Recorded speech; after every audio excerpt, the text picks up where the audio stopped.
ச்சே, அடுத்த ஜென்மத்துல கோழியாதான் பறக்கணும். ஏண்டி பள்ளிக்கூடம் போக தேவையில்ல, படிக்க தேவையில்ல, பரிச்சையும் எழுத தேவையில்ல. குட்டச்சிக்கு கொழுப்ப பாத்தியா? நரி நாய் வந்தா நாரி போயிடுவேன். என்னடி பிரச்சனை உனக்கு?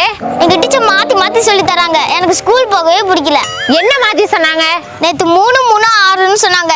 இன்னைக்கு 4 2 6ன்னு சொல்றாங்க. அறிவு அதிகமா இருக்கே. அவ அப்பன ஆரத்தி எடுக்க சொல்லுடி. எங்க அப்பாவை பத்தி பேசார. எங்க அப்பா ரொம்ப நல்லவரு. ஆமா, ரொம்ப வல்லவரே. வாடி. ஆமா, பரீட்சையில 8 மார்க் தான் எடுத்தேன். திட்டாம கையெழுத்து போட்டாரு தெரியுமா? உண்மையே திட்டவே இல்லையா? எப்படி திட்டுவாரு? அவங்க அப்பாவுக்கு கொஞ்ச நாளா கண்ணுல பிரச்சனை. எதை பார்த்தாலும் 2 2 தெரியுதான். அதான் 8 மார்க் 88 மார்க்கா தெரிஞ்சிருக்கு.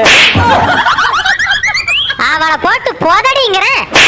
வேண்டாண்டா, புல்லு கூட முளைக்காது.